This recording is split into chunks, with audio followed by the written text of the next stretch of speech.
I'm Lauren Mitchell, 30, and just 3 weeks ago, I would have sworn on everything I love that my best friend, Amanda Reynolds, was the most honest person I knew.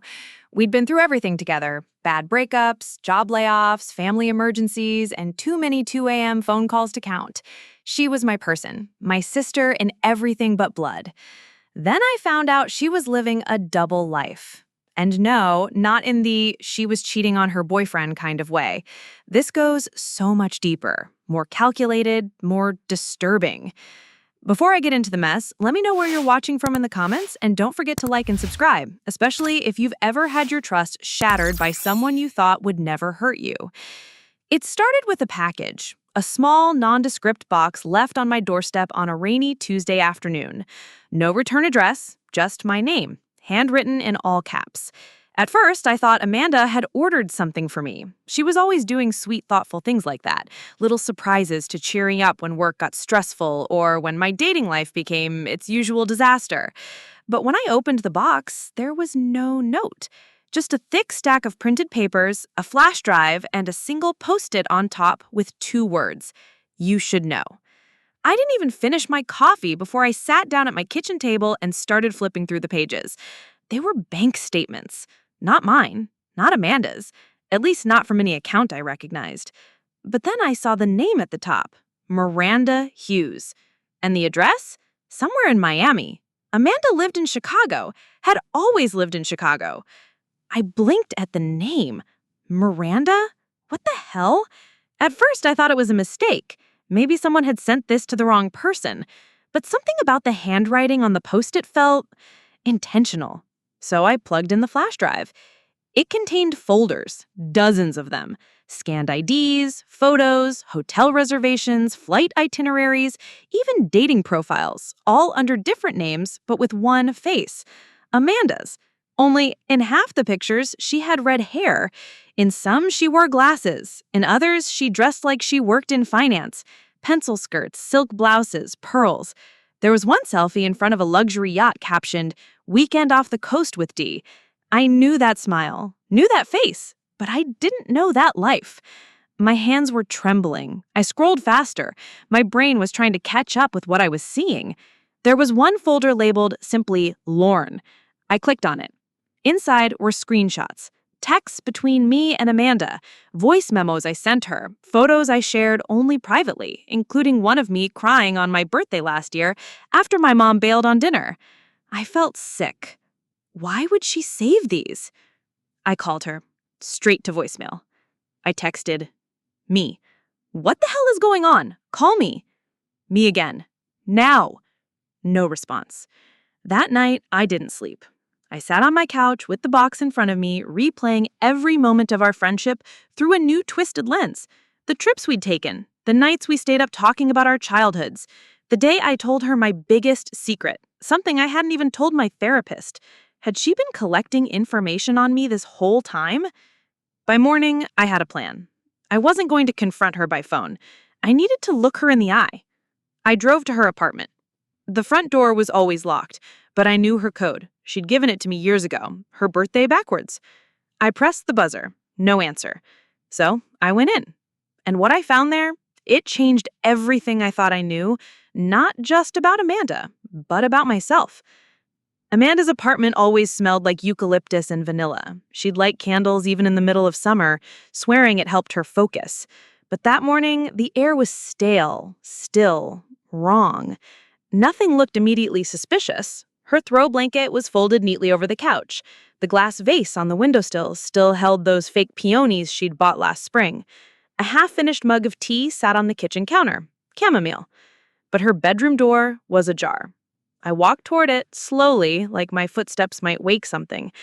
Inside, the drawers were empty, completely. No socks, no bras, no makeup scattered on the dresser like usual.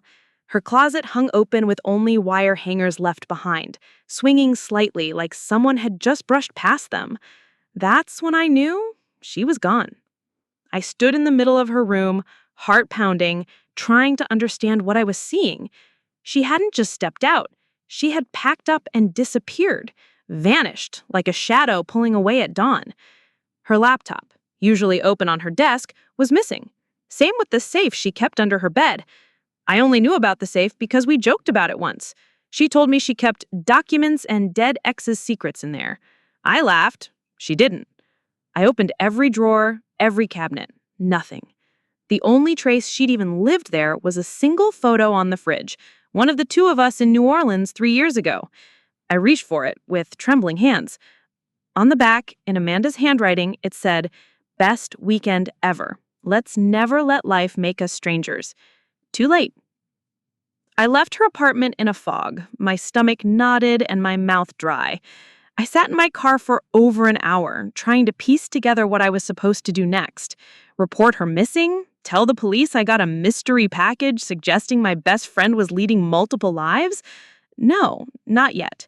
First, I needed answers, and I knew exactly where to look next. By the time I got home, I'd already pulled out my old laptop, the one I hadn't used in years, the one Amanda had never touched.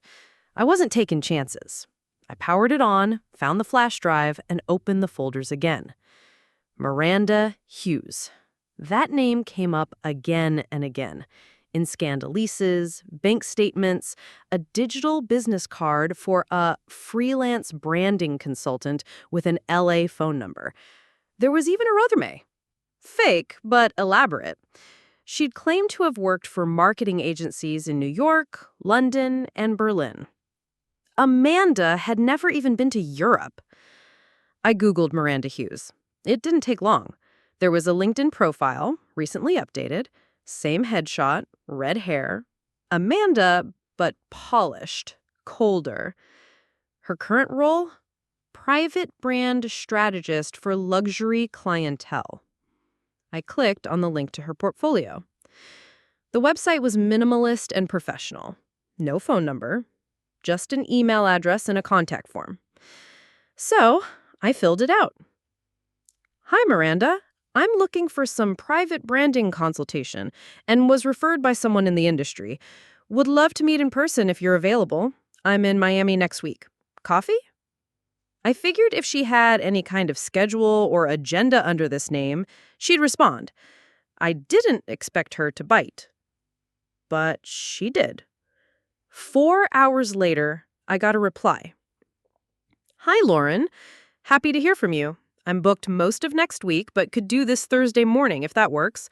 There's a place I like in Brickell, Blackbird Cafe. 10:30? My stomach turned.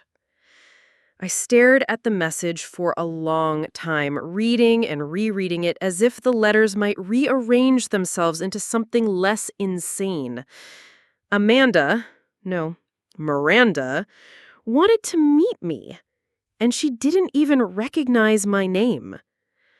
I booked a last-minute flight to Miami that night. $642 for a round trip I couldn't afford, but I didn't care. I needed to see her face. I needed to understand how someone I trusted so fully could be whoever she really was. On the plane, I couldn't stop thinking about the way she used to talk about honesty. How many times had she told me she hated lies, that secrets were emotional landmines? My fingers clenched around the tray table. Was I the only one she fooled? Or were there others? I landed at 11:45 p.m., took a ride share to a cheap hotel outside the city, and lay awake staring at the ceiling, heart pounding in time with the questions in my head. Who was Amanda Reynolds? Who was Miranda Hughes? And who the hell was I to her? Blackbird Cafe was tucked into a corner off a quiet street, upscale, but trying not to look like it. I got there early and sat outside, nerves crackling under my skin like static. At 10:31 a.m., she arrived. I saw her before she saw me. That same walk, poised, deliberate. Her hair was longer, deep auburn now, curled at the ends. She wore a cream blazer, gold-rimmed sunglasses, and heels she would have mocked 5 years ago. She looked right past me and smiled at the hostess. "Reservation for Miranda." I stood slowly. She turned. Her smile faltered. "Hi, Amanda," I said. For a full 3 seconds, she didn't move. Then, "Lauren," she said low, "what are you doing here?" "You invited me," I said, calmly, gesturing to the email. "You just didn't realize it." She glanced around, eyes scanning the street, like maybe she could still run. But I was between her and the door. "I think we should sit, don't you?" She hesitated, then nodded once, the smallest of movements. We sat at a small table in the corner. She didn't order anything. I didn't either. "I'm not here to make a scene," I said. "I just want to know the truth. All of it." Amanda, looked at me for a long time, then sighed. "You weren't supposed to find out." "You weren't supposed to find out," she said again, softer this time, like repeating it might soften the weight of what she'd done. I didn't answer. I just stared. Miranda, looked like she hadn't slept in days. Her lipstick was too perfect, her blazer too crisp. She was trying to hold up a version of herself that was crumbling from the inside out. She said, "I never meant to hurt you. Not you." I blinked. "So the others, it was fine?" She flinched. I leaned forward. "Just tell me the truth. How long? Who are you really?" She looked down at her hands, fingers locked tightly together, then exhaled through her nose like she'd finally decided to rip the bandage off. "My real name is Amanda Reynolds. That part's true. I was born in Kansas City. I went to Northwestern, just like I told you. But everything after sophomore year, it's complicated." Complicated. The understatement of the century. I was broke. Like debt collectors calling eviction notice on the door broke. My parents had cut me off, and I couldn't finish school. So I started bartending. And one night, this guy leaves his business card on the counter. Said he liked my voice. Said he had a job opportunity for me. I didn't speak. Just waited. "It wasn't sex. Work," she added quickly, defensive. "It was something else. He ran this network, a small group of women who could pose as certain types, fiancés, assistants, fake consultants. We played roles for rich people who needed a certain image or wanted to avoid certain deals or, God, it sounds insane saying it out loud."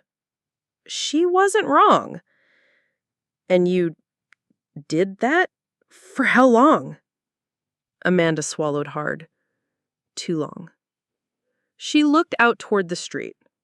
"I was good at it. Better than I wanted to be. It was supposed to be temporary. Just a few gigs. But then the money started coming in, and I got addicted to the freedom. No boss, no rules, no taxes, just new names, new faces. I thought I could keep my real life separate, keep you separate." I sat back slowly. My mind was racing. "You told me you were working freelance marketing." "I was," she smiled bitterly, "just not always for legitimate clients." "And what about the surveillance folder? Why were you saving all my messages, my photos? Why a whole folder labeled with my name?" Amanda hesitated. "I didn't want to forget who I was with you." That answer hit harder than I expected. I hated how much a part of me wanted to believe her. "But you lied to me," I said. "For years, you built a friendship on a fantasy." "No, everything with you was real. That's why I never involved you in any of it." "You didn't have to," I shot back. "You were already involving me by lying. You used me as cover. You were your normal friend you could point to, your shield." Her silence said enough. I stood. "We're done here." Amanda's eyes filled with panic. "Lauren, please!" "No. I don't know who you are, and honestly, I'm not sure you do." I left her there, in her perfect blazer, sipping shame through silence. But as I walked down that Miami street, something kept nagging at me. There were still questions, too many questions, and one folder on that flash drive I hadn't opened yet. A folder labeled Devon. Back at my hotel, I opened the folder. Inside were emails, hotel bookings, plane tickets, photos. Amanda and a man I'd never seen before. Handsome, mid-40s, designer suits, always photographed in public places, restaurants, airports, luxury car dealerships. They looked familiar, coordinated, comfortable. Then I found a document labeled Prenup Draft, D&H Holdings. My stomach dropped. It was a scanned legal document between a Devon H. Blackwell and Miranda Hughes. That name again. Devon was apparently CEO of a luxury aviation company. Net worth somewhere north of $80 million, according to a quick Google search. And Amanda, or Miranda, had been engaged to him, at least on paper. This wasn't just fake resumes and aliases anymore. This was big, financial big. And if he didn't know the truth either, I sat back, staring at the screen, a knot forming in my throat. Amanda hadn't just betrayed me. She'd potentially scammed a multimillionaire. And if she was running, it wasn't from me. It was from him. The first time I dialed the number, I hung up before the first ring. It felt absurd, calling a complete stranger to tell him his fiancée might not exist, that the woman he loved might not be nothing more than a professional liar, wrapped in high-end fabric and well-rehearsed charm. But the second time, I let it ring. 3 times. 4. And then, "This is Devon." His voice was deeper than I expected. Calm. Controlled. I froze. "Hello?" he said again, a bit sharper this time. "Hi," I finally managed. "Mr. Blackwell?" Speaking. "My name is Lauren Mitchell. I I know this is going to sound strange, but I think we need to talk. It's about Miranda Hughes." There was a pause. A long one. "I'm not sure I understand," he said carefully. "She's not who she says she is. Her real name is Amanda Reynolds. She lived in Chicago for the last 8 years. She's been using multiple identities, and I think she's hiding from you." Another pause. But this one had weight, like he was holding something heavy in his mouth and deciding whether to swallow it or spit it out. Finally, he said, "Where are you?" I hesitated. "Miami." Another beat. "Meet me. Tomorrow morning, 10, Coral Tower, 22nd floor. Ask for me at the desk." Then the line went dead. I barely slept. Again. I arrived 15 minutes early the next morning, my stomach a mess of nerves and too much gas station coffee. Coral Tower was the kind of building you only got into with clearance. Glass-walled, chrome everything. The scent of money woven into the carpets. The receptionist greeted me by name. "Mr. Blackwell is expecting you." I was escorted up in silence. The 22nd floor was minimal. Frosted glass, white walls, a boardroom with views that stretched for miles. Devon Blackwell stood at the window, hands in his pockets, staring out over the bay. He turned as I entered. Tall, sharp. Not just physically. There was something in his eyes that had measured me before I even crossed the threshold. "Lauren," he said. I nodded. "Thank you for seeing me." He motioned to a chair. "You said Amanda's real name is Reynolds?" "Yes, Amanda Grace Reynolds. Born in Kansas City, raised in Illinois. I've known her since college. Until last week, I thought she was just my best friend." He didn't blink. just listened. I told him everything. The flash drive, the folder labeled Devin, the fake resumes, the sudden disappearance, her confession at the cafe. When I finished, he didn't speak for a long time. Then she called off our engagement 2 weeks ago, said it wasn't the right time. No explanation. I didn't know what to say. He continued, she disappeared, left the condo, changed her number, no contact. I assumed she got cold feet, or that she was protecting herself. He looked at me then, really looked. But you're telling me this whole thing, our relationship, may have been part of a con? I nodded slowly. His jaw clenched. Not in rage, something tighter, like shame. He said, she never asked me for money, not directly, but there were hints, projects, ideas, investments she wanted me to consider. I said no to all of them. Something always felt slightly off. She's good. She knows how to stay just below the radar, just close enough to real that you don't question it. He nodded. I need to find her. So do I. We sat in silence for a moment, two people with no reason to trust each other, suddenly bonded by the same phantom. He said, I have a contact. Private security. Discreet. We'll find her. We. I hadn't expected that. But maybe I wasn't the only one who wanted the truth to come out. Maybe Amanda Reynolds wasn't done answering for what she had done. Not yet. We met again that evening in a dim corner booth at a hotel bar near the marina, not because we had anything to celebrate, but because neither of us could stand the silence of waiting. Devin arrived late, sleeves rolled up, jaw tighter than before. He looked like a man who had spent the entire day thinking, and none of it resting. I ran her name, he said, sliding his phone across the table to me.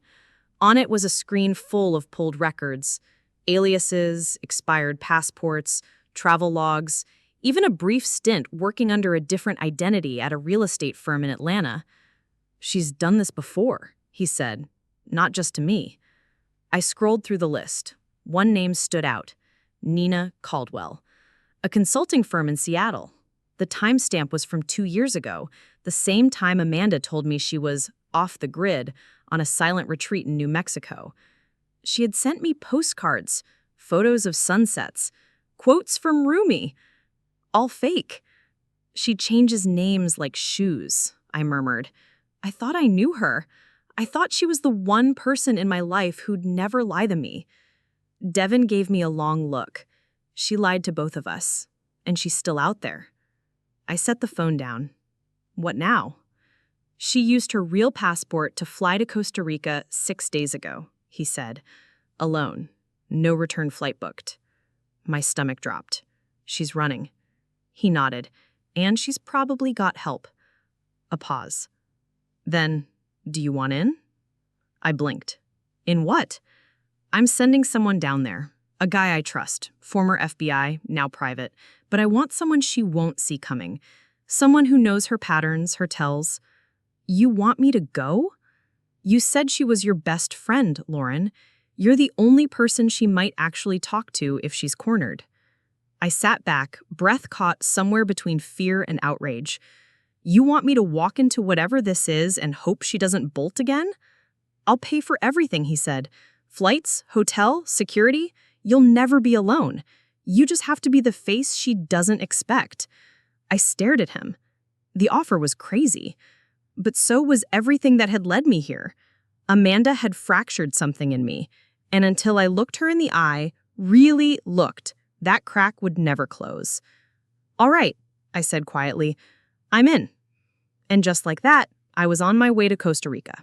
Not for vacation, but for answers. The flight was booked for 7:15 the next morning. A one-way ticket to San Jose with a driver waiting to take me to a private villa Devin had already secured through one of his business contacts. He moved fast, like someone who'd spent years learning how to solve problems with money and precision. I wasn't sure which disturbed me more, the fact that he was so ready, or the fact that I was going along with it. I packed light, just one carry-on, my old journal, and the flash drive. No laptop, no digital footprint. Devin's team had given me a clean burner phone and strict instructions. No texts, no online searches, no emails. Amanda could still be watching, listening. By the time I boarded, the weight of everything hit me all at once. I was flying to a different country to confront someone who had lied to me for nearly a decade, someone I'd loved like family, someone who studied me, my habits, my words, my silences, and still chosen to lie. The plane took off before I had a chance to second-guess any of it. The villa was perched on the edge of a rainforest hill, all glass and stone and open air, breathtaking in the kind of way that felt like it didn't belong to people like me. But apparently it did belong, for now, to a man named Martin Graves, Devin's fixer. He met me at the front gate, mid-50s, sharp-eyed, military posture. He looked me up and down once, no expression. "Miss Mitchell," he said, extending a firm hand. "Welcome to Punta Arenas. She's here, at least for now." "How sure are you?" "I've got her name on 2 Airbnb bookings within 10 kilometers. Different aliases, same booking patterns. She's gotten sloppy." He led me inside to a large, open living room overlooking the ocean. A table near the window was covered in files, photos, printouts, and in the center, Amanda. Or rather, a recent photo of her walking through an open-air market in a straw hat and sunglasses, a basket over one arm. It was her. No disguise. No wig. Just Amanda, shopping for fruit in paradise. Martin tapped the photo. That was taken 48 hours ago. Local contact confirmed she's staying at a small cottage just outside town. Alone. I swallowed. Does she know we're here? Doubt it. She thinks she got away. I sat down, staring at the photo like it might answer me. "She doesn't know I saw the folder," I murmured. "Not the one with Devin's name. I never told her that. She probably thinks I came to yell at her and left." Martin nodded slowly. "Then we use that." He slid a small earpiece across the table to me. "You'll wear this. I'll stay in the car nearby.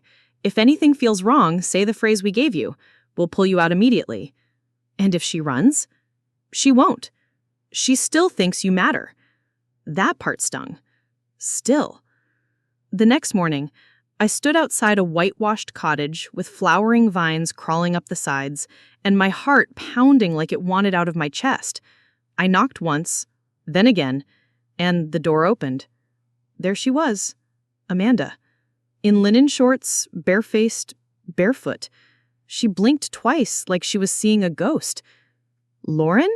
she whispered. I didn't answer. I just stepped inside. She didn't move right away, just stood there in the doorway, one hand on the frame, eyes flickering with something I couldn't name. Fear, confusion, guilt, maybe all of them tangled together. I stepped past her, into the cottage. It was small, quiet, and just like everything she ever touched, beautifully arranged. There were local crafts on the wall, a half-read book on the coffee table, fresh fruit in a ceramic bowl on the counter. It looked like the life of someone in a soft, peaceful exile. "You shouldn't be here," she said finally, voice tight. I turned to face her, and yet here I am. She shut the door behind her slowly. "Are you alone?" I let that question hang between us. She already knew the answer. Amanda looked older than she had a month ago. Her eyes carried less fire, more shadow. The confidence she wore like perfume back in Chicago had faded, replaced by something more brittle. "Do you think Devin sent you?" she asked. I met her gaze. "Does it matter?"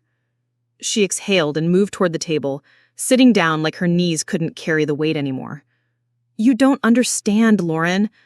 "You don't understand?" I snapped. "That you were living a double life for almost a decade? That you used me as a cover? That you lied to someone for years just to squeeze into a lifestyle you didn't earn?" Her jaw tightened. "That's not what it was." "No? Then what was it, Amanda? Help me understand." She stared at me, like she was deciding how much truth I could handle, or maybe how much she was willing to part with. "I was supposed to be someone," she said finally, voice small. "You don't get it. I grew up in a house where no one expected anything of me, where people with dreams got laughed at, where being smart wasn't cute. It was dangerous. I wanted out." "So you lied your way to a better life?" I said coldly. She didn't deny it. "I learned how to become who people needed me to be. You think men like Devin fall for girls like me on accident?" I walked over to the window.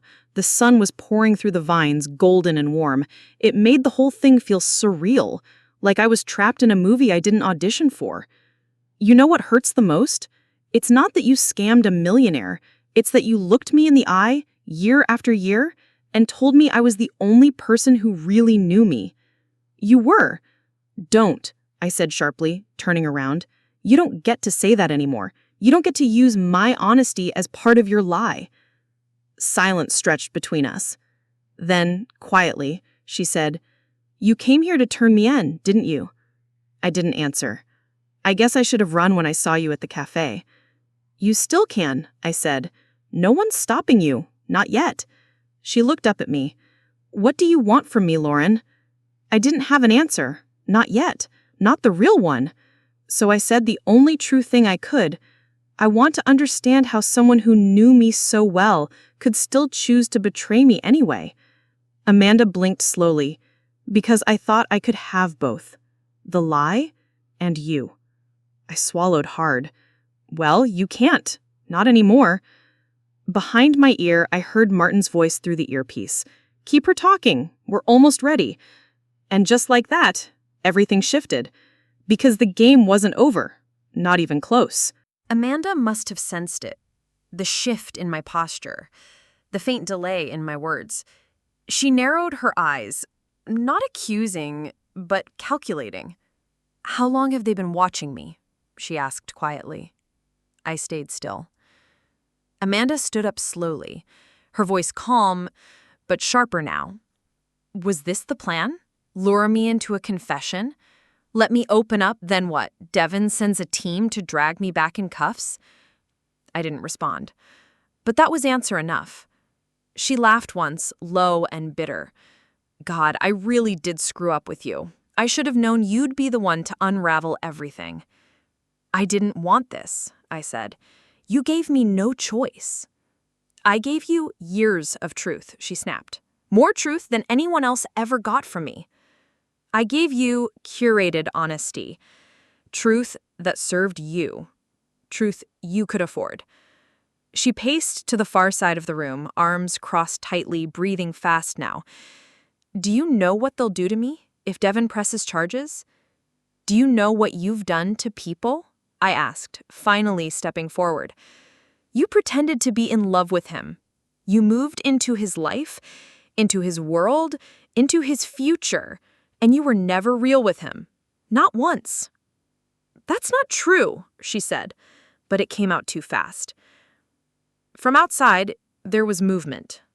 Quiet, but unmistakable. Footsteps. A creak on the porch. Amanda heard it too.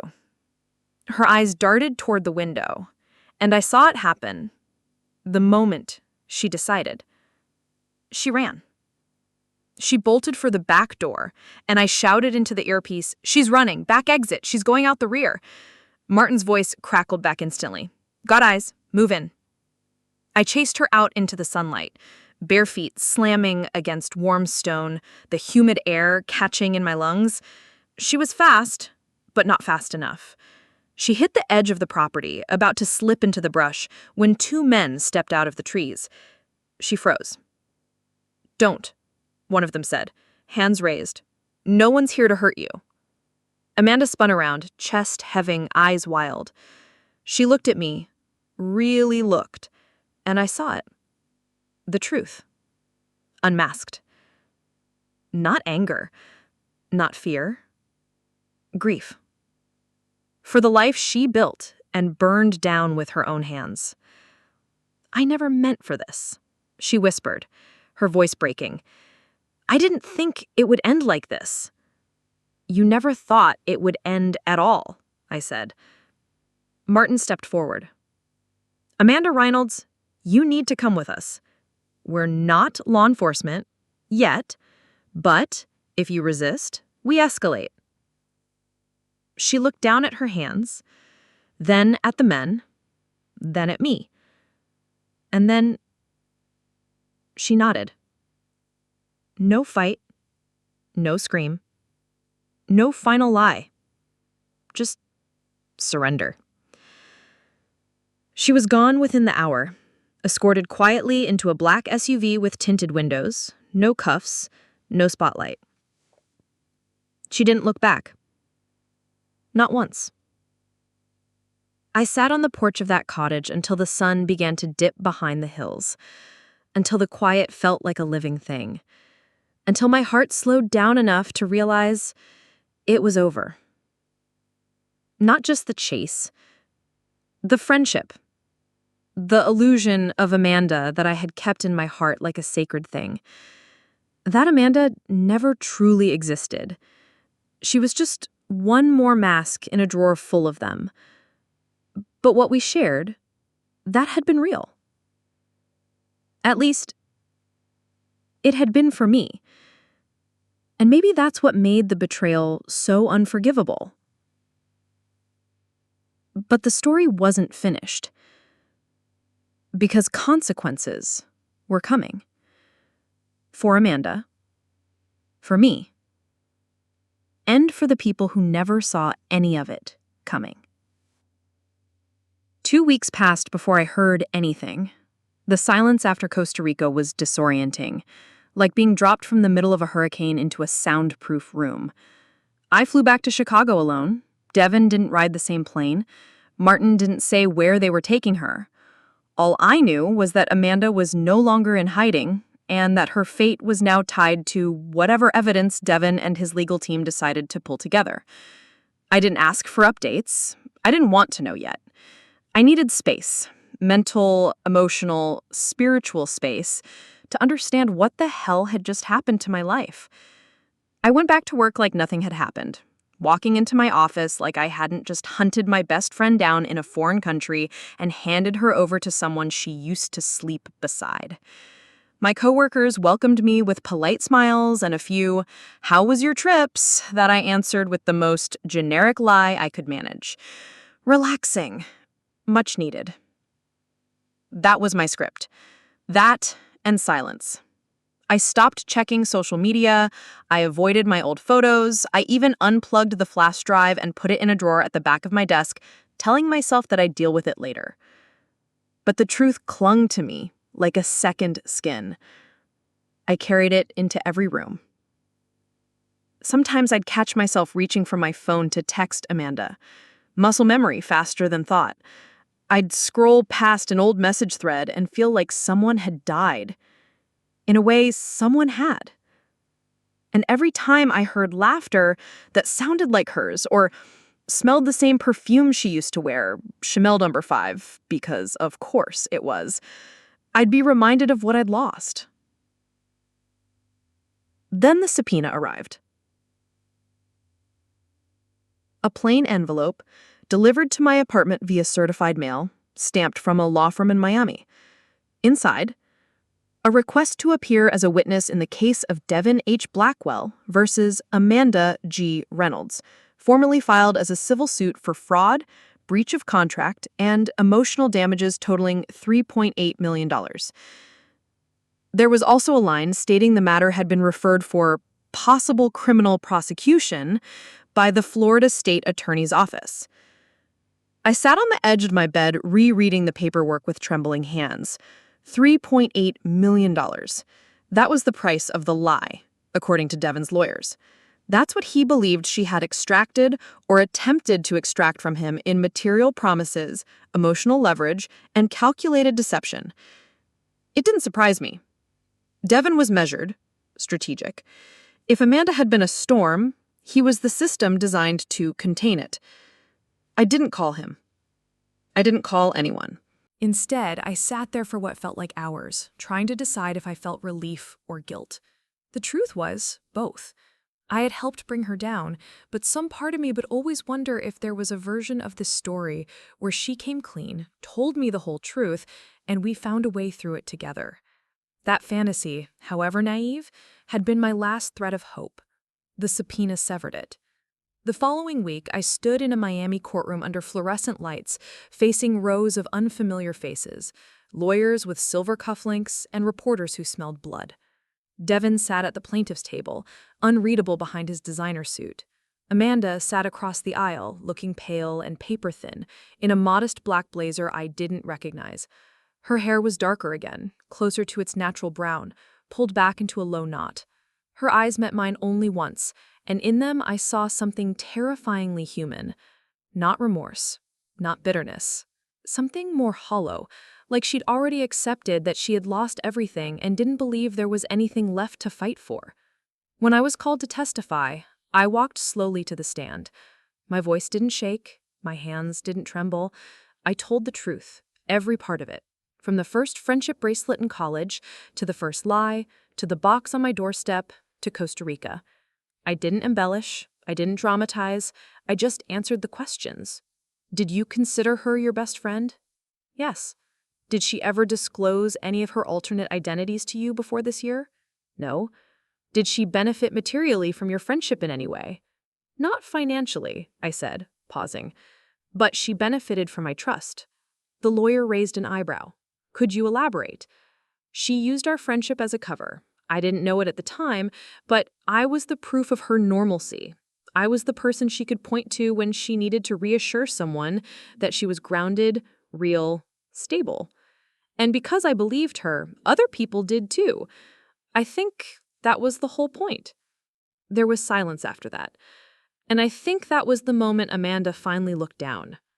After I stepped down from the stand, I didn't return to the gallery. I walked straight out of the courtroom and into the hallway, where the air felt slightly less suffocating. My heels echoed down the marble corridor as I tried to get away from the cameras, the whispers, the quiet implosion of a decade-long lie unraveling in real time. I sat on a bench across from a vending machine, my blazer clutched tight across my chest like armor. A few minutes later, Devin joined me. He didn't sit at first, just stood silently with his hands in his pockets, staring down the hallway like it owed him something. "You did well in there," he said finally, voice low. I nodded. "So did your lawyers."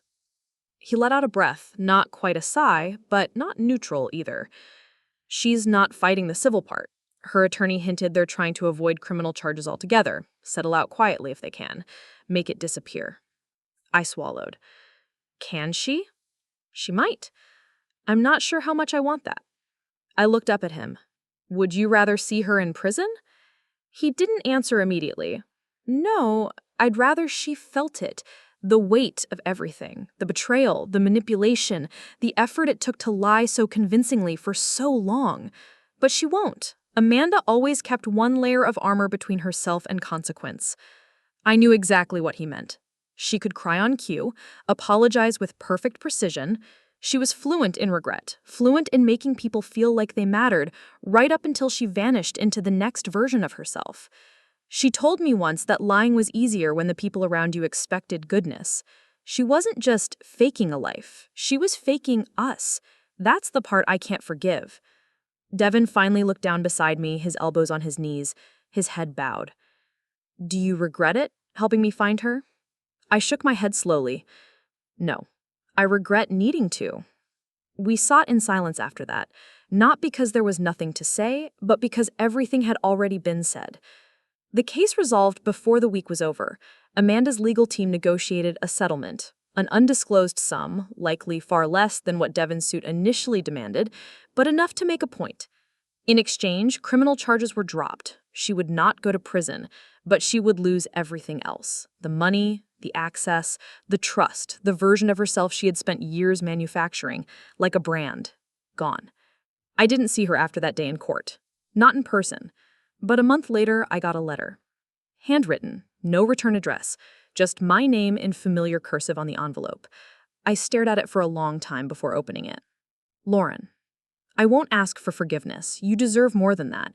I lied. I kept lying, and I built a life that wasn't real on the back of people who were. That includes you. especially you. The truth is, I was never the person I pretended to be. Not to Devin, not to the others. But you saw parts of me I didn't even understand. That's why I stayed in your life so long. Because when I was with you, I could almost believe I was who I said I was. I'm leaving the country. Not to run. Not this time. I just don't know how to exist in the wreckage I created. Maybe someday I'll stop pretending long enough to figure out who I really am. Thank you for finding me, even if it broke everything. I read it 3 times, then I folded it carefully, slid it into a drawer, and didn't look at it again for weeks. Not because I didn't care, but because I cared too much. Forgiveness wasn't going to come with one letter, and healing wasn't going to come with one verdict. But something had shifted. I didn't hate her. Not anymore. And somehow, that made it worse. Life after Amanda wasn't quiet. It was disorienting. Like stepping out of a long, elaborate play and realizing you'd memorized lines you never meant to say. I returned to Chicago with the ache of displacement tucked under my ribs. Work continued, friends called, seasons changed. But inside me, something had unraveled that didn't seem interested in stitching itself back together. I started therapy 2 weeks after I returned. Not because I wanted closure, that word felt too neat for what I'd lived through, but because I needed to understand how I'd let it all happen. How someone could walk so deeply into my life, past all my defenses, live there, breathe there, build a home in my trust, and all the while be someone entirely different. The therapist, a woman named Dr. Joyce Mayer, was the opposite of Amanda in every way. Blunt, no nonsense, not interested in performance. She didn't just lie to you, she said in our second session. She created an ecosystem around herself, and you were a stabilizing part of it. That's not weakness on your part, it's targeted manipulation. That word, ecosystem, stuck with me. Amanda hadn't just deceived people, she'd engineered relationships. She knew exactly who to bring close and who to keep at a distance. She read people like maps, not because she was curious, but because she needed to know where the escape routes were. And me? I was the constant, the one who asked for nothing but presence, the one who loved her without condition, the perfect mask for someone who wanted to seem human. It took time, but eventually I stopped checking my email for new messages from her. I stopped looking twice when I passed women with dark glasses and linen clothes on Michigan Avenue. I stopped playing back conversations in my head, trying to figure out what had been true. Instead, I started writing again. At first, just scribbled thoughts in my journal, but then longer entries, pages, scenes, fiction that wasn't quite fiction. Protagonists who looked a little too much like me, villains who wore perfume and told perfect lies. One day, I wrote a line that stopped me cold. Some people disappear with a whisper, others leave a crater. Amanda had left a crater, but I was learning to build something in the hole she left behind. Then, 6 months later, I got another letter. This time, it came from a P.O. box in Portugal. Lauren, there's a small bookstore here with seafoam-colored walls and a woman who gives you tea while you browse. I think you'd like it. I live upstairs. I teach English now. Real job. Real name. No more games. I still dream about Chicago sometimes. About that Halloween party where we dressed like 1920s flappers and got caught in the rain. You gave me your scarf because I was shivering, and you said, "Don't catch a cold. I can't carry this friendship alone." You always carried more than you admitted. I don't expect you to write back. I just wanted you to know. I'm still here. I'm still trying. Amanda. I held the letter in my hands for a long time. It was strange how small her handwriting looked now, like it had shrunk with the lies. I didn't write back, but I kept the letter. Because part of healing, I was learning, is knowing which doors need to stay closed and which ones can be open without ever walking through them again. The first autumn after Amanda's disappearance felt different, not because the leaves fell any slower or because the wind carried a new kind of chill, but because for the first time in years, I moved through a season without constantly looking over my shoulder. No coded texts, no cryptic messages, no lies folded neatly between sips of coffee and half-truths disguised as friendship. Just space and silence. I moved into a new apartment, not because I had to, but because I wanted to draw a line, physical, emotional, symbolic, between the woman I used to be and the one I was becoming. It was smaller, brighter, closer to the lake. On quiet mornings, I could sit on the window ledge with my tea and watch the fog roll across the water, wrapping the skyline like a secret. It felt honest. Work shifted too. After months of writing late at night, I finally gathered the courage to submit a short story to an online publication. It wasn't about Amanda directly, but the bones of our story lived inside it. 2 women, a decade of loyalty, a devastating fracture. The piece went viral within days.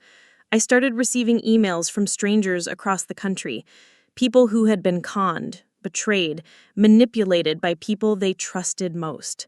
Some of them had lost money, some of them had lost years, some of them had lost their sense of self. But what they all shared was a quiet kind of grief, the kind that doesn't scream, the kind that whispers, "How could I not have seen it?" So I wrote more. Essays, blog posts, guest columns. Eventually, I was invited to speak at a small digital ethics conference. The topic? The psychology of the personal con. Standing in front of that audience, I finally told my story. Not just the facts, but the emotional anatomy of betrayal, the intimacy of deception, the way someone can weaponize your belief in them against you. When I finished, there was a long pause. Then applause. But it wasn't the applause that stayed with me. It was the woman who approached me afterward. She was maybe in her 60s. Soft voice, strong eyes.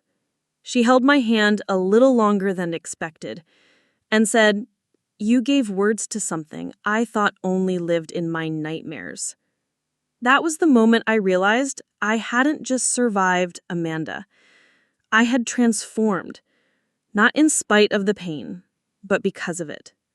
A year to the day after Costa Rica, I found myself back at that bookstore she mentioned in her second letter. Seafoam-colored walls, tea with browsing. I didn't plan it. I had been speaking at a university in Lisbon, and on a whim, I took a train south. When I stepped inside, it smelled like ink and orange blossom. She wasn't there. I didn't expect her to be. I bought a journal anyway, one with a dark green cover and unlined pages. I wrote a single sentence on the first page. You don't need to forgive someone to outgrow them. Then I closed the book and walked out, sunlight cutting across the stone streets like a path. If you've made it this far, thank you. Maybe you've been through something similar. Maybe you're still trying to make sense of a betrayal that felt too ordinary to be called a crime, but too personal to call anything less. If someone broke your trust, used your kindness, wore your loyalty like a borrowed coat, know this. It says nothing about your worth, only about their fear. You are not naive for believing in someone. You are not weak for loving them. You are strong for standing back up. Have you ever had to rebuild after someone shattered the version of them you thought you knew? Tell me in the comments. Share your story. Someone else out there needs to hear it. And if this helped you feel a little less alone, like, subscribe, stay. We're stronger when we heal together.